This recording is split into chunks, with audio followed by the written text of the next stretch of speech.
ప్రసంగాలు ఉపన్యాసాలే కాదు, సమయం సందర్భం వచ్చినప్పుడు కూడా నిలబడాలి. అప్పుడే రాజకీయానికి అర్థం పరమార్థం. కానీ ఇటీవల జరిగిన వరుస ఘటనలు రాజకీయాల లక్ష్యాన్ని నీరుగారుస్తున్నాయి. కేంద్ర మంత్రి బండి సంజయ్ కొడుకు నడిపిన రాసలీల వ్యవహారంలో కాంగ్రెస్ నేతల ఆలోచన విధానంపైనే ఇప్పుడు అందరూ ప్రశ్నాస్త్రాలు సంధిస్తున్నారు. అవసరమైనప్పుడు న్యాయం గురించి ప్రసంగాలు దంచే హస్తం నాయకుల వైపే ఇప్పుడు అందరి వేళ్లు చూపిస్తున్నాయి. ఆ పార్టీకి చెందిన నాయకులు ఎవ్వరూ కూడా స్పందించకపోవడం చూస్తుంటే రెండు పార్టీల మధ్య రహస్య బంధం బయటపడుతోంది. కేంద్ర మంత్రి బండి సంజయ్ కొడుకు వ్యవహారంపై ఒక్క పొన్నం మినహా పాలకపక్షం నుంచి ఇంతవరకు ఒక్కరు కూడా రెస్పాండ్ కాలేదు. ఏదైనా అన్యాయం జరిగితే అంతా నోరేసుకొని మీద పడిపోయే కాంగ్రెస్ సీనియర్లు ఇప్పుడు ఎందుకు మౌనంగా ఉంటున్నారు? ఇదేమీ ఘోరమైన అడ్డంగా వాదించే నాయకులు కనిపించకుండా పోయారు ఎందుకు? రేవంత్ వద్దని చెప్పాడా? గతంలో ఇలాంటి ఘటనలు జరిగినప్పుడు ఎంతో హడావుడి చేసిన కాంగ్రెస్ సీనియర్ నాయకుల్లో ఆ ఫైర్ ఇప్పుడేమైంది? గతంలో ఇలాంటి కేసులు వచ్చినప్పుడు హడావుడి చేసిన మంత్రులకు మాటలు ఎందుకు రావడం లేదు?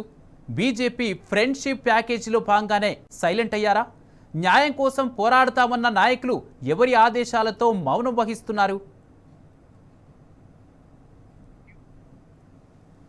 కేటీఆర్ ఇష్యూ అప్పుడు అంతా నోరేసుకొని అడ్డగోలుగా వాదించిన మంత్రి కొండా సురేఖకు ఏమైంది? నోరిప్పుడు ఎందుకు పెగలడం లేదు? అడవి చుక్క సీతక్క ఎక్కడ ఉన్నారు?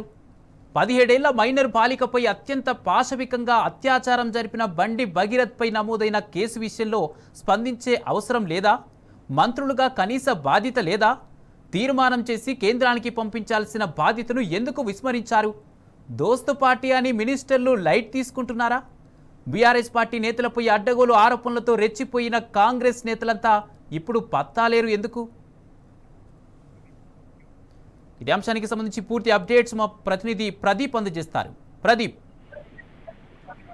బండి సంజయ్ కుమారుడు బండి భగీరథ్ పై నమోదైనటువంటి పోక్సో కేసు సంబంధించి కాంగ్రెస్ నేతలు ఎవరు నోరు ఇప్పడం లేదు. కేవలం పొన్నం ప్రభాకర్, బీసీ సంక్షేమ శాఖ మంత్రి పొన్నం ప్రభాకర్ రియాక్ట్ అయ్యారు.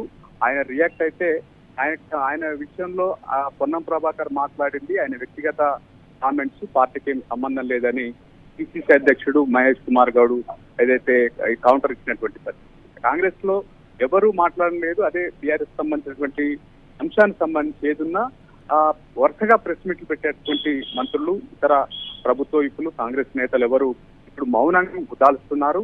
కాంగ్రెస్ నేతలే కాదు, రేవంత్ రెడ్డి డైరెక్షన్ లో ఆయనకు మిత్రపక్షంగా ఉన్నటువంటి పార్టీలు కూడా పెద్దగా అడావుడి చేయడం లేదు, మాట్లాడడం లేదు అన్నటువంటి విమర్శలు. మొదటి నుంచి ముఖ్యమంత్రి రేవంత్ రెడ్డికి కేంద్ర హోంశాఖ సహాయ మంత్రి బండి సంజయ్ కి మధ్య ఏదైతే సాన్నిధ్యం ఉంది, ఆర్ఎస్ బ్రదర్స్ గా పేరుగాంచారు. రేవంత్ రెడ్డిని ఒక్క మాట పల్లెట్టు మాట అనేటువంటి పరిస్థితులు అనేకం చూసినటువంటి పరిస్థితి. కానీ ఆ బండి సంజయ్ కొడుకు సంబంధించినటువంటి కేసు విషయంలో ఏదైతే ప్రధాని పర్యటన పేరుతో ఆలయాపన చేశారో ఆ తర్వాత పోక్సో కేసు నమోదైంది. పోక్సో కేసు నమోదైతే వెంటనే అరెస్ట్ చేసినటువంటి పోలీసులు దాన్ని ఏదైతే ఆ కేసును మరింత నీరుగార్చడం కోసం సిట్టు ఏర్పాటు చేసినటువంటి పరిస్థితి. అరెస్ట్ చేయడం ఏం లేదు, ఎందుకని ఇతర పక్షాలు ఏదైతే ప్రశ్నిస్తున్నటువంటి క్రమంలో సిట్టు విచారణ జరుగుతుందని చెప్పి దాటవేసేటువంటి ప్రయత్నం చేస్తున్నారు. ఎలాగైనా బండి సంజయ్ కొడుకును కాపాడేందుకు ప్రయత్నాలు చేస్తున్నారు అన్నటువంటి విమర్శలు అయితే పెద్ద ఎత్తున వినిపిస్తున్నటువంటి పరిస్థితి. ముఖ్యంగా మహిళా మంత్రులు నోరు విప్పడం లేదు.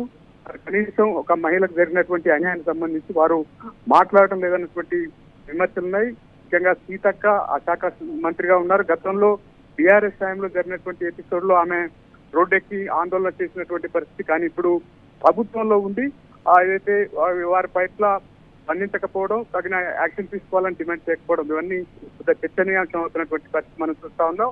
కరీంనగర్ జిల్లాకు చెందినటువంటి బండి సంజయ్ ఎపిసోడ్ లో ప్రభుత్వ వైపు ఆది శ్రీనివాస్ ప్రతి ఇష్యూను వెంటనే రియాక్ట్ అవుతూ వస్తుంటారు. కానీ ఈ ఎపిసోడ్ లో మాత్రం స్పందించినటువంటి పరిస్థితి. అదేవిధంగా ఆ జిల్లాకు సంబంధించినటువంటి మంత్రులు శ్రీధర్ బాబు, అడ్డూరు లక్ష్మణ్ ఎవరు మాట్లాడినటువంటి పరిస్థితి. మొత్తానికైతే ఏదైతే బాధిత మహిళకు బాసటగా నిలుచోవాల్సినటువంటి అధికార కాంగ్రెస్ ఏదైతే బండి సంజయ్ కి బాసటగా నిలుస్తున్న పరిస్థితి అయితే కనిపిస్తాను. దీంతో పెద్ద ఎత్తున విమర్శలు అయితే వినిపిస్తున్నటువంటి పరిస్థితి మనం చూస్తా ఉన్నాం.